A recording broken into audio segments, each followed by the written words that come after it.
Bueno, pues buenas tardes a todos.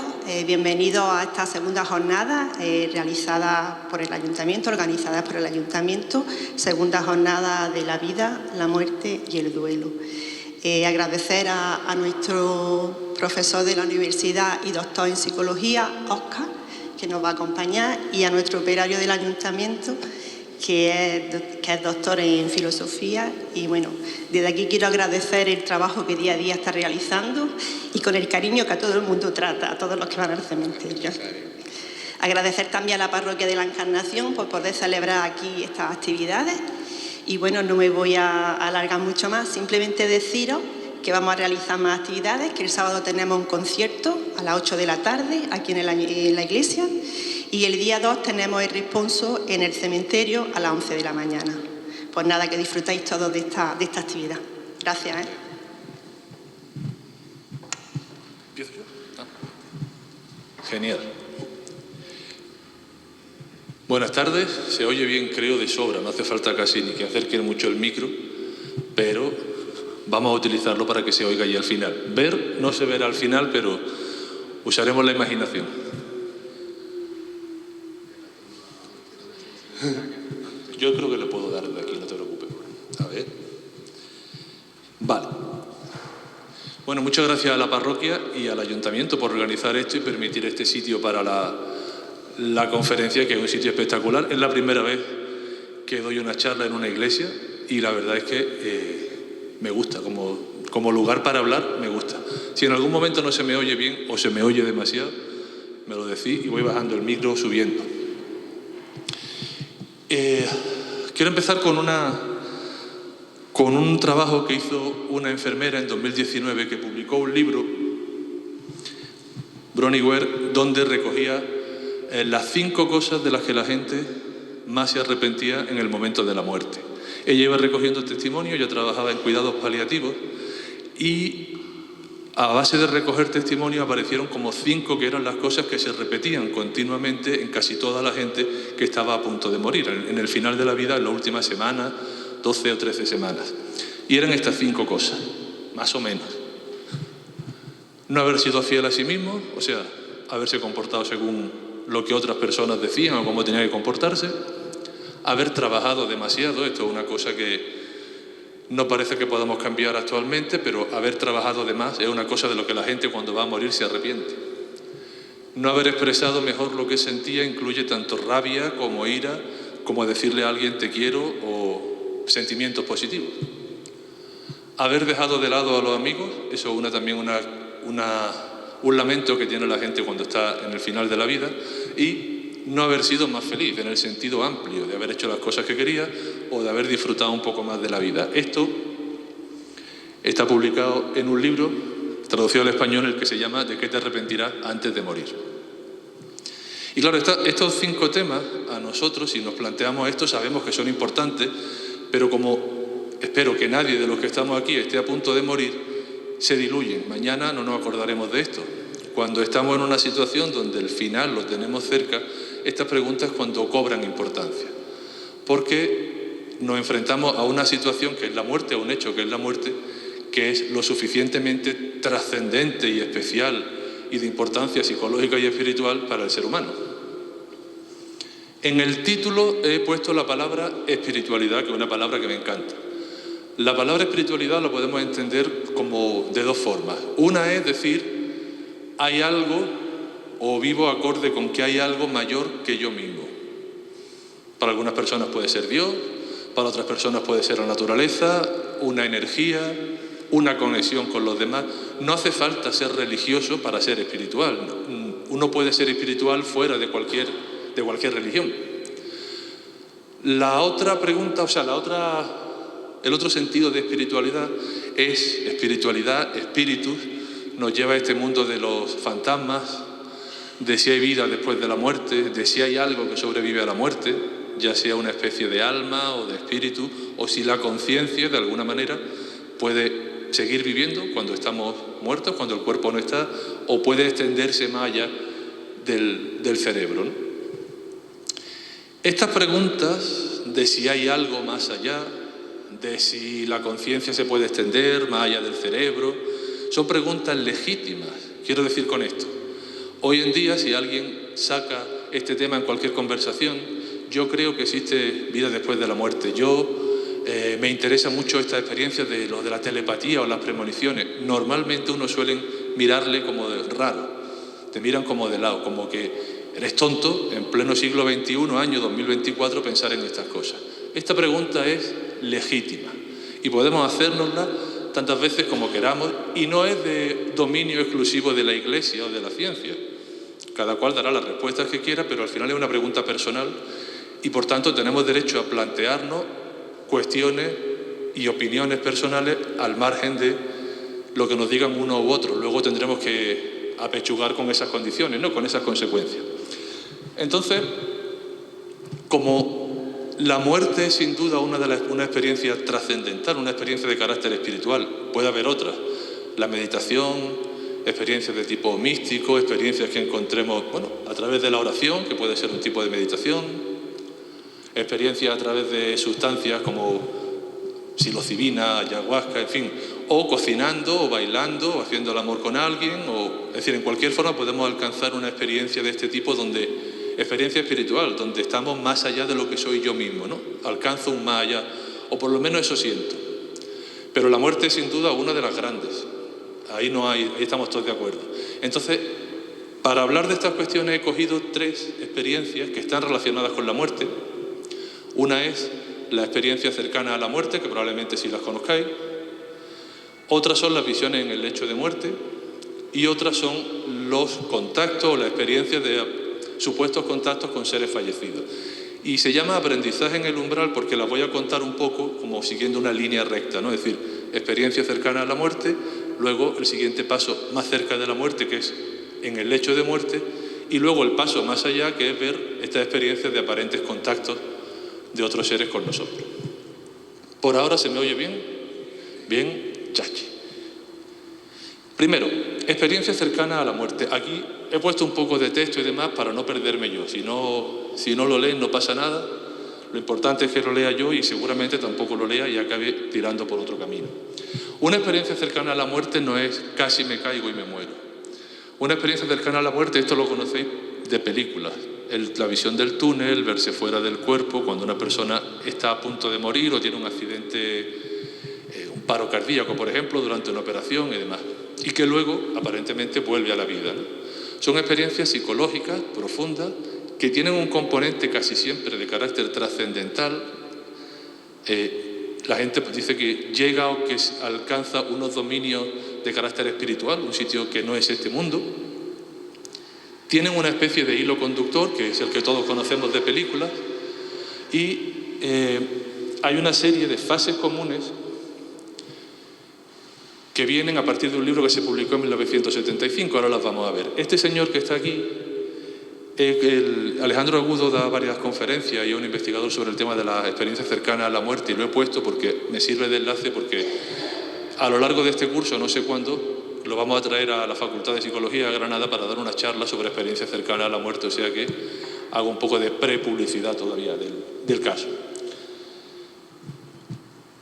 Si han visto películas donde alguien muere y atraviesa un túnel y llega a un sitio y se encuentra con unos seres de luz que luego vuelven, esos son más o menos las fases de esta experiencia.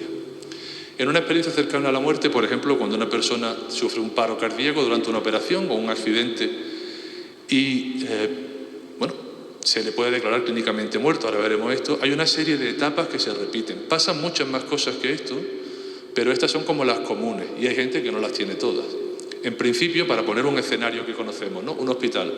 La persona se ve desde fuera de su cuerpo, desde arriba, desde el techo normalmente, o desde un lado de la cama, con una sensación de una claridad mental absoluta. Es decir, ve todo con claridad, puede describir lo que se está haciendo en la mesa de operaciones, incluso a veces salen simplemente a través del pensamiento, se mueven y están en otra habitación viendo otra cosa, ¿no?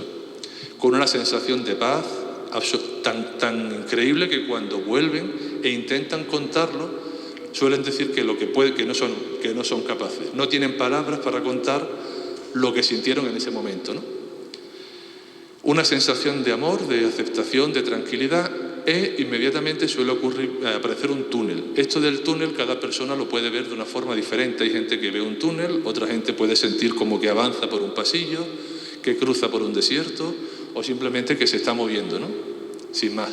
Y entonces llega como a un lugar de tipo paradisíaco donde se encuentra con unos seres de luz. También pueden verse a personas que ya han fallecido, parientes, amigos. A veces ven a personas que no saben que han fallecido, que creen que están vivos y después, cuando vuelven a la vida, digámoslo así, comprueban que estas personas efectivamente habían fallecido en ese periodo de tiempo. Y puede haber algo que es muy de película también, que es lo de la revisión de la vida. En cuestión de segundos la persona recuerda toda su vida, pero no solamente como si viera una película, es decir, todas las escenas suceden a la vez. Y si a lo mejor está recordando una discusión que tuvo con un hermano o con su padre, lo viven tanto en su lugar como que si estuvieran en el lugar de su padre. Es como en un instante todos los recuerdos de su vida, los grandes y los pequeños, los significativos, los emocionales, aparecen. Cuando llega a este momento se suelen encontrar como una especie de barrera o de umbral. Puede ser un río, una puerta, una valla, una línea en el suelo o simplemente la sensación de que si yo sigo, ya no vuelvo a la tierra. Si yo sigo, me voy al otro lado. Ahí a veces son ellos quienes dicen, pues me voy para atrás porque tengo cosas pendientes. A veces es estos seres de luz que suelen ser vistos de una forma diferente por cada cultura. Le dicen, no, todavía no es tu momento y tienes que volver atrás. Pero cuando están viviendo esta experiencia, esta gente, estas personas, por ello se quedaban. Es decir, están tan bien que no necesitan volver. Pero al final vuelven de nuevo al cuerpo, despiertan, por decirlo así, y entonces toda la sensación física de nuevo está ahí, ¿no? Como soy psicólogo, aunque falté mucho a clase, cuando se hablan de estas cosas siempre, en cualquier documental o película o libro, se habla de todo esto y luego aparece siempre al final un psicólogo, una psicóloga, un psiquiatra diciendo cuáles son las causas biológicas que explican esto. Y nos quitamos el problema y ya está, esto es todo el cerebro. Pues hoy tengo ganas de ganas de mojarme especialmente y puedo decir, si aquí a lo mejor hay alguien aquí que me lleva a la contraria o que alguien ve la conferencia y después me lleva a la contraria. No hay una explicación única cerebral que pueda explicar todo esto. Podemos explicar alguna cosa.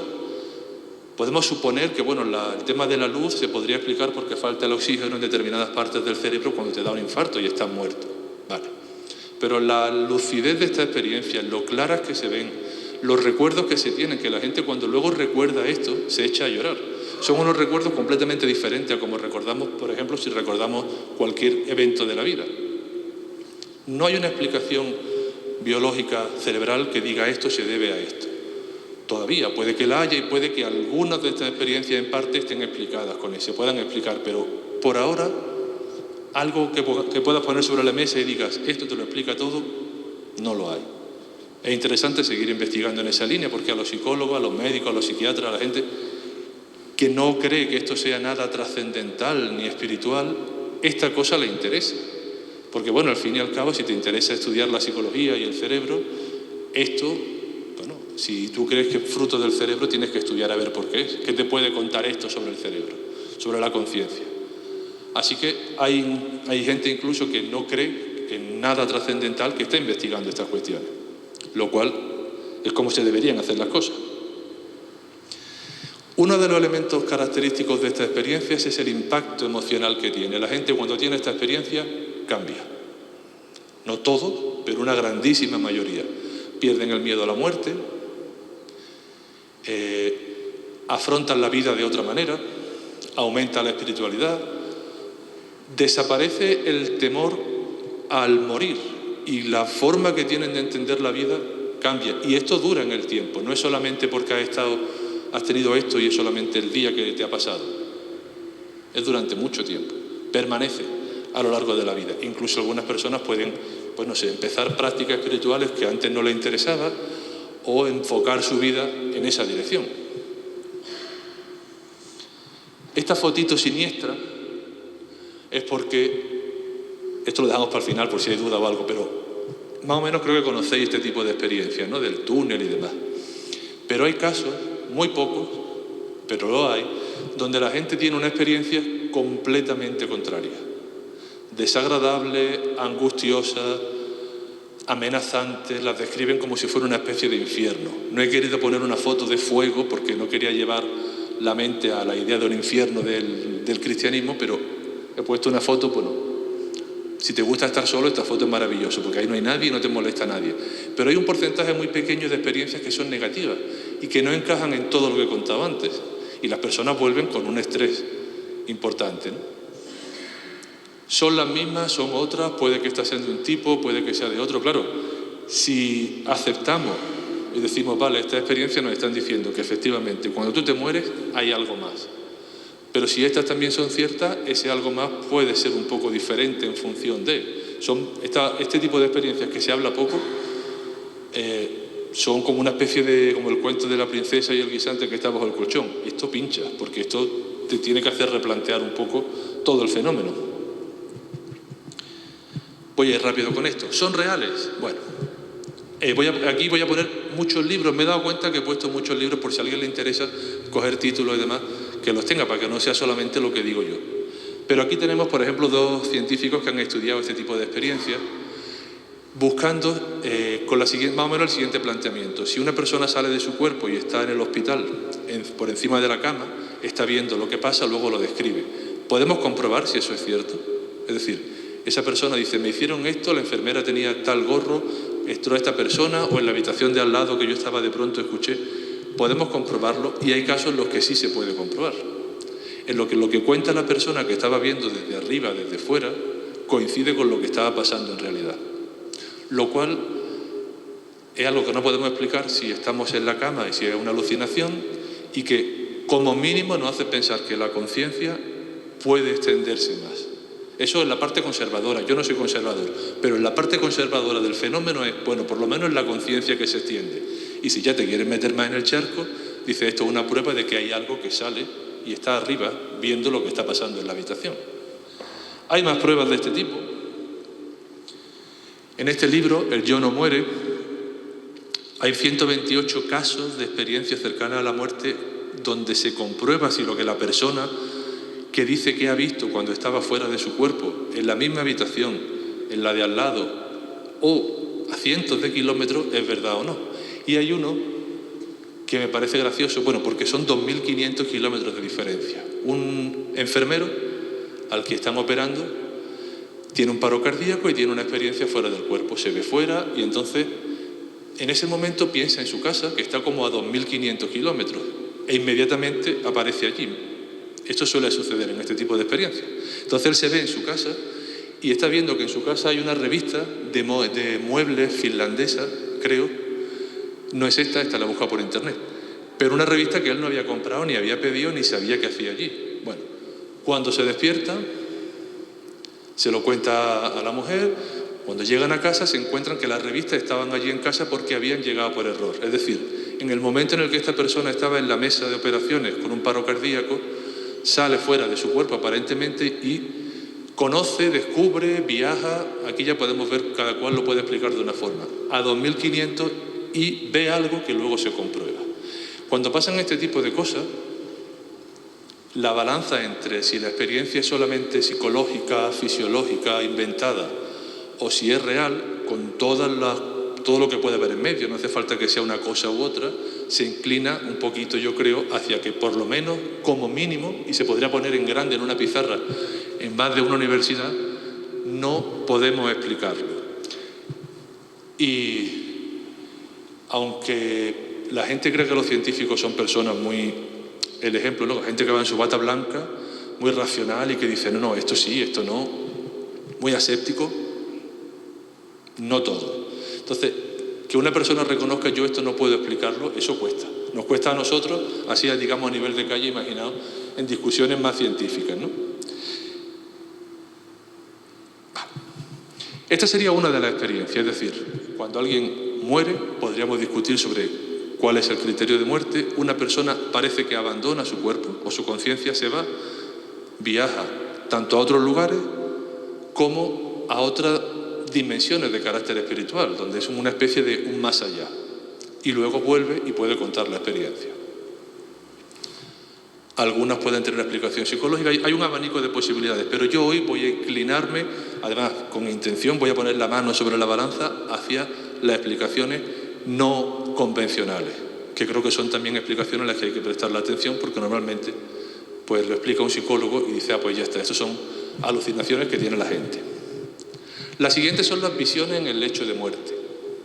Las visiones en el lecho de muerte, aquí se lleva bastante texto, básicamente son las personas que están en un proceso natural de muerte, no una muerte repentina como puede ser en el caso anterior, sino que están en un proceso final, empiezan a ver diferentes visiones en torno a su cama, en torno alrededor, la cama porque es donde suelen estar si están postrados, ¿no? Pueden ver a familiares que han fallecido, a veces tienen recuerdos de su vida, a veces hacen como un viaje que hicieron cuando eran jóvenes. Entonces no suelen ser visiones de carácter religioso, no suelen verse ángeles, y tampoco influye en lo que crea la persona antes. Da igual si eres cristiano, si eres musulmán o si crees en los duendes del bosque, nada de eso luego no va a hacer que tú veas los duendes del bosque. En esos días, puede durar días, horas y se repite. Estas personas tienen una serie de visiones que normalmente solamente ven ellos, aunque hay algunos casos de visiones compartidas, y que además tienen un componente como de sanación para ellos. Perciben que están ahí para ayudarles a cruzar al otro lado. Normalmente hay una comunicación de tipo telepático, en el sentido de que la persona lo está viendo y te lo está contando. Es decir, y saben que lo que están viendo no les causa ningún temor, no se asustan, no se agobian, la aceptan como una cosa normal. Es decir, estoy viendo a lo mejor a mi madre, a mi padre, que ya murieron y están aquí. Y han venido a decirme que me calme, que van a cuidar de mí cuando cruce al otro lado. Hablan mucho en conceptos y en términos simbólicos. No dicen, han venido aquí para cuando yo me muera, sino suelen decir, han venido aquí para ayudarme en este viaje. O yo ahora voy a hacer un viaje y me voy a ir. Incluso sucede una cosa en torno a este fenómeno, porque hay varios fenómenos relacionados, que es la lucidez terminal. Personas, por ejemplo, con enfermedades degenerativas como Alzheimer, que pueden llevar meses o años en cama, sin hablar, sin estar lúcidos, de pronto, antes de morir, parece que recuperan completamente todas sus capacidades. Se sientan en la cama, se mueven, a lo mejor antes no se movían, hablan, saludan, reconocen a la gente y luego mueren. A lo mejor a mí, por ejemplo, esto de la lucidez antes de la muerte, me interesa incluso, aunque no tenga nada que ver ni con el espíritu, ni si hay vida después, pero a mí me interesa porque si una persona con Alzheimer, en los últimos momentos de su vida, es capaz de volver a funcionar como era antes, y si eso lo podemos explicar únicamente con el cerebro como psicólogo, eso interesa. Claro que interesa, una enfermedad ante la que no tenemos nada, no podemos hacer nada. Entonces, si hay algún mecanismo del que podamos tirar para ayudar a esta gente, y esto sería una de las formas en las que este tipo de experiencias interesan a la gente, más allá de si ustedes creen o no creen, o si les gusta o no les gusta. No hay que quedarse parado ahí, ¿no? Porque entonces perdemos muchas cosas. La reacción de la gente a esta experiencia es de calma, de tranquilidad. Hablan con ella, hablan con la gente con la que está y no tienen ningún temor. Sienten un gran consuelo. Incluso la gente los familiares o los médicos, porque esto normalmente suelen verlo los médicos, las enfermeras que están, si la persona está en el hospital, ¿no? Pero cuando es un familiar, también experimentan esa calma. Cuando están viendo a un familiar moribundo con esa paz con la que está afrontando el momento de la muerte. Aquí traigo un par de libros que he puesto porque muchos de los libros están en inglés, pero para algunas cosas que están en español, pues lo he puesto aquí por si alguien quiere.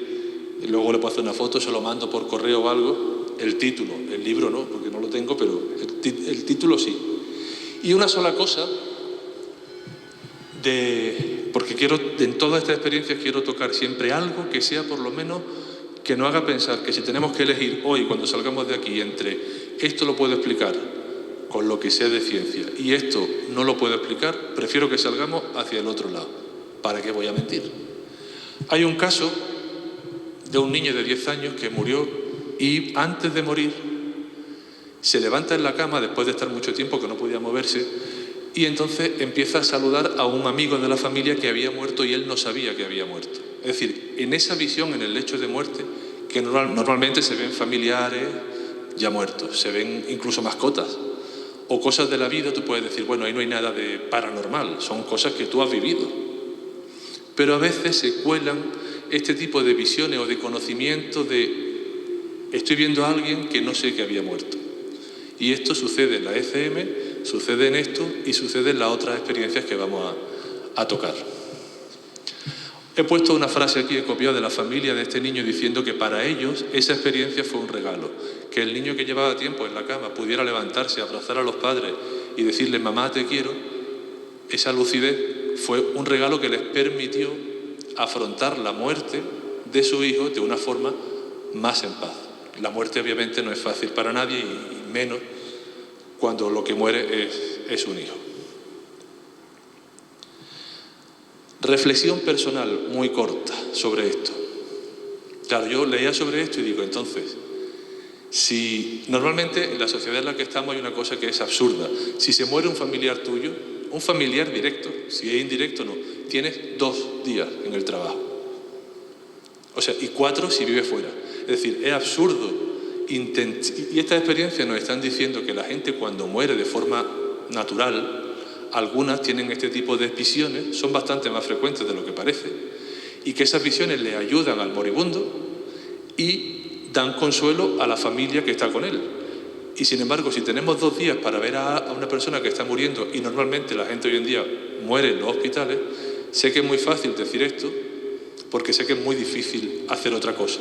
Pero yo pensaba y digo, ¿nos estaremos perdiendo algo? Es decir, por el modo en el que tratamos a la muerte, por el modo en el que nos alejamos, por el modo en el que dejamos que la gente muera en un hospital, porque claro, queremos que no sufran y es normal. Pero quizás nos estemos perdiendo ahí una oportunidad de... La solución no sé cuál es, porque no voy a decir, la solución es que todo el mundo muera en su casa. No. Pero hay que ver estas cosas un poco en un marco social, ¿no? Entonces, para empezar, para acompañar a alguien moribundo no harían falta más de 2 días. 3, 4, 5, 6. Sería lo lógico. Pero ni siquiera eso lo tenemos. ¿Vamos bien? ¿Se me oye? ¿No voy rápido? Que he nacido en Granada, me he criado en Algeciras y como me ponga a hablar rápido no se me escucha. Entonces voy despacito. Además me oigo y me oigo en el techo. O sea, me estoy oyendo por todas partes. Está genial.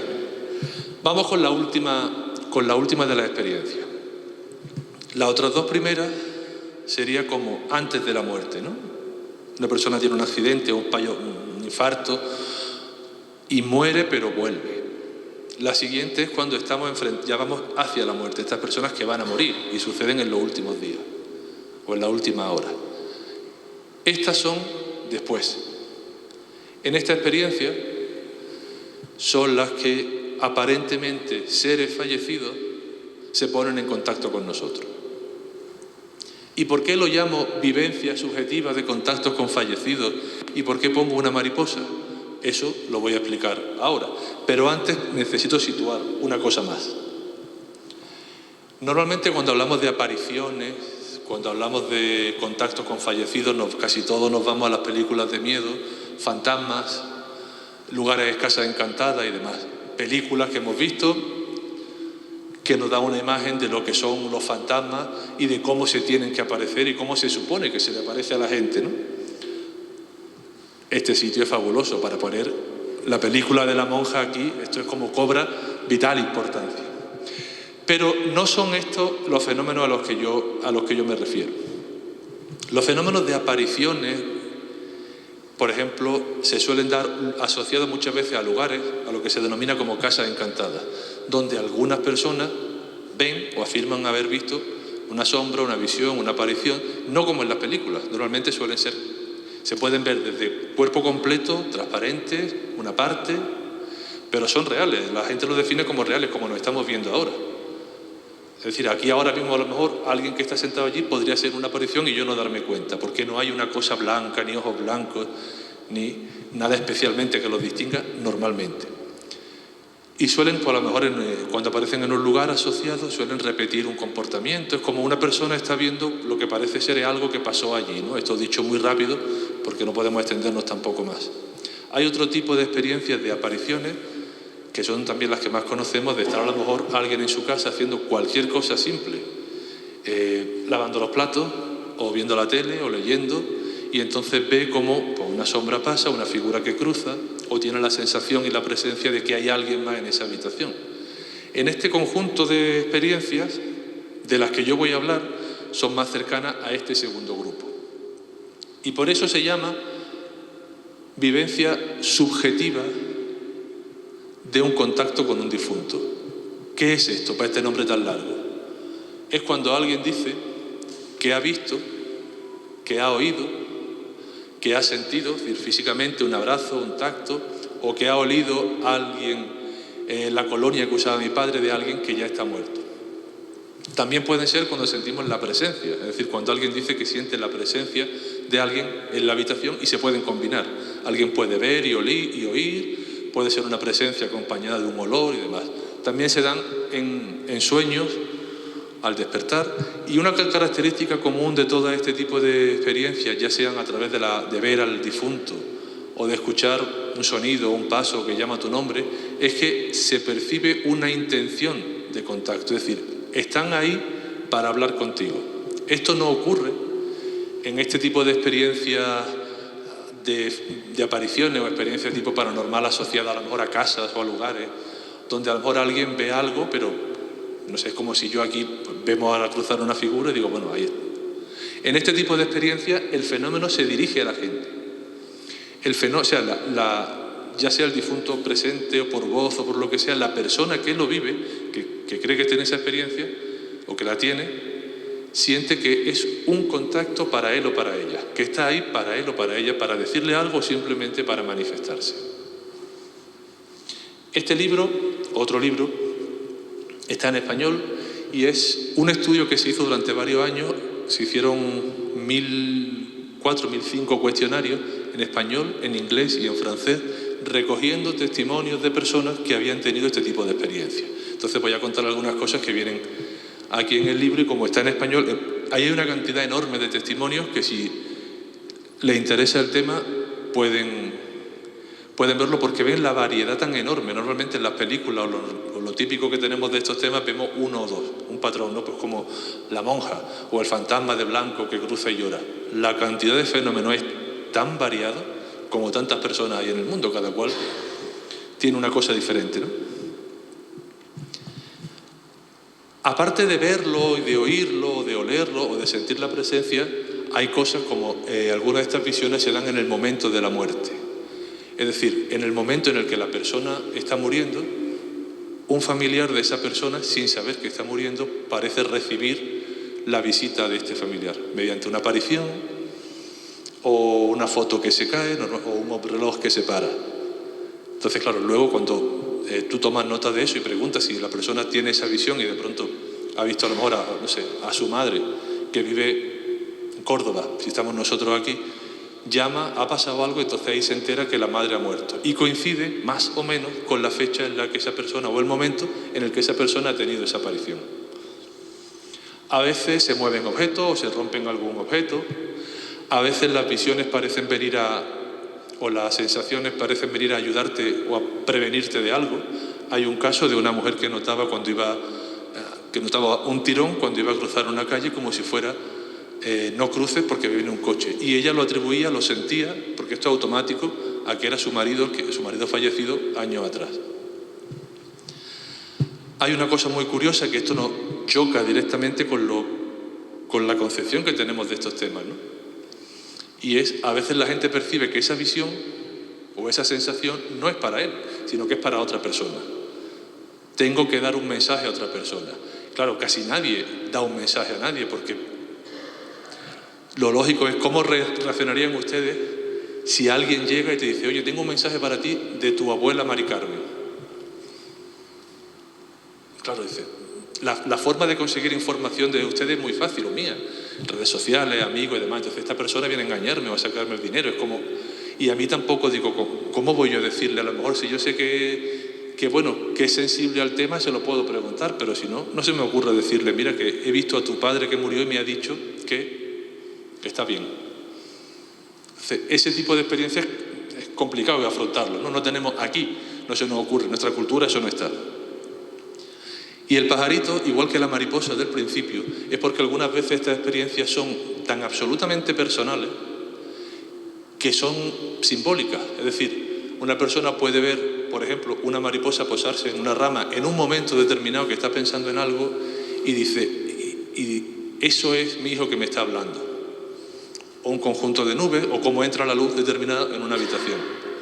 Son experiencias, ahí sí son absolutamente interiores. Y el significado que tiene es solo para esa persona. Si yo veo un pájaro que se apoya ahí, pues un pájaro. Pero a lo mejor para otra persona, por lo que estaba pensando, por el momento, por algo del simbolismo, le puede recordar a alguien que había fallecido en un tiempo atrás. ¿Qué dicen estas apariciones? ¿Qué mensaje traen los difuntos? Normalmente son mensajes muy personalizados, pero, se dirigen a la persona a la que se presentan. Pero lo importante, y casi todos los testigos, toda la gente que hizo este cuestionario, que hizo este estudio, y todos los testimonios dicen lo mismo. El fenómeno es el mensaje, es decir, que yo vea a mi padre o a mi madre, o que yo lo oiga, o que yo tenga la sensación de que está en la habitación, ese es el mensaje que me está diciendo que sigo vivo, de alguna manera, que estoy bien. De hecho, casi todos entran en el tipo de reconfortar a la gente, estoy vivo, estoy bien, no te preocupes. O cerrar algún duelo, por ejemplo, si una persona murió y mantener una relación de pelea con la persona viva, tiene una visión de un difunto con el cual se llevaba mal o con el cual no llegó a despedirse por una muerte súbita o por una pelea. Esa experiencia tiene para esta persona la sensación de como de disculpa, tanto de una persona como de la otra. Me da la oportunidad a mí de disculparme con mi padre, con mi abuela, con un amigo, como de poder cerrar, ¿no? Algo que no se pudo cerrar en vida. También relajar a la gente, decir, calma, suéltame, déjame ir, no necesito que siga adelante porque yo tengo que seguir adelante. No significa que estas frases la digan, no dicen estas frases, es lo que la gente siente normalmente. De hecho, hay un profesor de la Facultad de la Ramon Llull de Barcelona, que es periodista y experto en comunicación y recoge casos sobre comunicación con los muertos. Este es el primer libro que tiene, va a sacar otro ahora. Y él analiza todos estos casos, o por lo menos empezaba analizándolo únicamente desde el punto de vista de la comunicación. Es decir, vale, yo no sé si creo o no creo y me da igual. La cosa es, esta gente que tiene esta experiencia y que recibe la visita de aparentemente un difunto, vamos a ver qué mensaje dice, porque como este hombre estudia mensajes, comunicación, publicidad, política y demás, a mí me interesa ver lo que dice. Y en una conferencia que tiene, que está en YouTube, dice una cosa muy interesante, y es que dice, el mensaje más típico, ya sea percibido o que el difunto lo manifiesta, es este: estoy bien. Y dice, vamos a ver, vienes desde el otro mundo, sea lo que sea y como sea ese otro mundo, para decirme únicamente estoy bien. Es decir, que poca cosa, ¿no? Pero este señor, como es de comunicación, dice, un momento, esto no es poca cosa. Estas dos palabras son mucho. La primera palabra, estoy. ¿Qué significa estoy? Que de alguna manera sigo, estoy, que hay algo. Y la segunda, bien. Es decir, que no hay sufrimiento, no hay dolor. O sea, estoy bien, son dos palabras que para este hombre significan muchísimo, en caso de que estas experiencias sean reales, ¿no? Es como, no hace falta un gran mensaje y demás. Este tipo de experiencias tiene un impacto emocional enorme y espiritual enorme. Igual que pasaba con la experiencia cercana a la muerte y con la visión en el lecho de muerte, quienes tienen estas experiencias pueden cambiar completamente su forma de ver el mundo, convertirse en personas más espirituales a través de religión, de prácticas meditativas, de prácticas místicas, como sea, o en la vida cotidiana, porque el cambio que le produce es tan grande a veces que pueden iniciar actividades completamente nuevas. y plantearse cosas que antes no se planteaban, sobre la vida, sobre lo trascendental, sobre el espíritu, sobre la muerte. Todas esas cosas que vimos al principio, que recogía esta enfermera, que son preguntas que se nos olvidan, esta gente se las vuelve a preguntar de pronto, ¿no? Cuestiona su vida. En el momento que dicen, si hay algo más allá, cambia toda la forma de ver esta vida. Y tiene un impacto sobre el duelo. El duelo es un proceso natural que debemos seguir cuando alguien muere. Cuando alguien muere, cuando algo sale mal, incluso si te mudas de casa puede haber un proceso de duelo. Si te cambias de trabajo o te echan, hay un proceso de duelo. La jubilación también, es decir, se pierde algo y uno tiene que adaptarse de nuevo a la vida. La muerte, sin duda, es una de las cosas que te obliga a adaptarte, ¿no?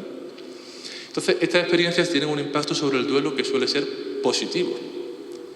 Las personas sacan fuerzas para seguir adelante. Algunos, si tienen una vivencia de despedirse del fallecido, de un último adiós, le ayuda para poder cerrar, sobre todo cuando la muerte es imprevista y no han tenido forma de despedirse y de pronto tiene esa visita, porque siempre estas experiencias son de allí, vamos a decirlo, aquí, no desde aquí a allí. Es decir, no las buscamos, no hacemos espiritismo, ni ouija, ni contactamos con nadie. Vienen de manera espontánea, entonces permite un cierre, ¿no? Pero es importante, para que sean para el duelo, para que funcionen, para que te ayuden a aceptar que alguien ha muerto, es importante que las personas primero tengan muy claro que la persona que ha muerto, no está.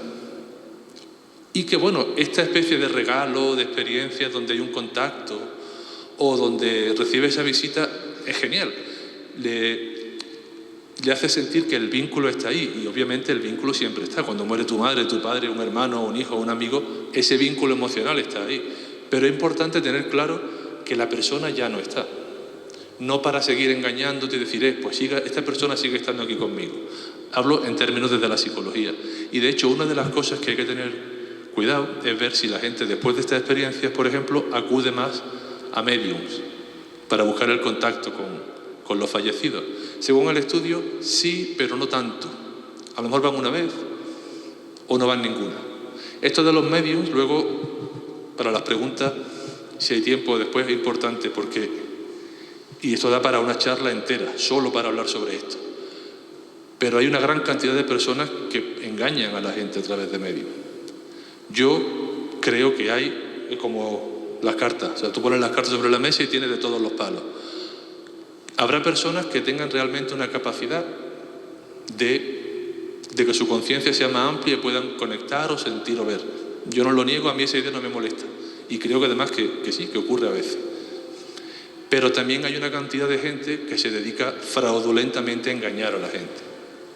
Y eso también tenemos que tener cuidado. Es decir, a quién acudimos, especialmente cuando alguien muere, que es un momento delicado emocionalmente, ¿no? Entonces, conclusión con esta. Yo esta mañana y ayer decía, bueno, siempre que se hablan de estos temas, y como uno es psicólogo y tiene que parecer racional, pues siempre tiene que estar como la balanza equilibrada, ¿no? Es decir, sí, estas cosas pasan, pero vamos a explicarlo racionalmente. Hoy no me da la gana. Hoy lo que quiero es poner la atención en la otra parte de la balanza. En todos los casos especiales que hay, que no quita que algunos puedan ser explicables, pero en todos los casos que hay, que se nos escapa a cómo podemos explicarlo, al menos de una forma racional. Cuando digo racional esto es simplemente alucinación tuya, el cerebro está mal y demás. Hay bastantes casos que no podemos explicar así. Y luego, al margen de si lo podemos explicar o no, si podemos dar una explicación trascendental o una explicación puramente cerebral, en toda esta experiencia hay un elemento de transformación personal importante. Volvemos a lo que decía la enfermera al principio. Es decir, estas preguntas nos conducen, estos fenómenos nos conducen a hacernos preguntas de tipo vital. Es decir, de replantearnos el tiempo que estamos aquí, ¿qué hacemos? ¿Cuál es nuestro objetivo? Porque morimos muchas veces a lo largo de la vida en diferentes momentos. Morimos a la infancia, luego somos adolescentes y llegamos a ser adultos, pasamos a ser ancianos, vamos pasando por ciclos. Morimos a relaciones, morimos a ideas, morimos a ciudades que te mudan. Entonces son pequeñitas muertes que no son equiparables a la gran muerte, claro. Pero estas experiencias te hacen pensar que, bueno, La parte espiritual y la dimensión espiritual que tiene el ser humano es importante, es necesaria y hay que cultivarla. No esperemos a llegar al momento de la muerte para hacernos preguntas, ¿no?, importantes sobre la vida. Y eso es todo. Muchas gracias.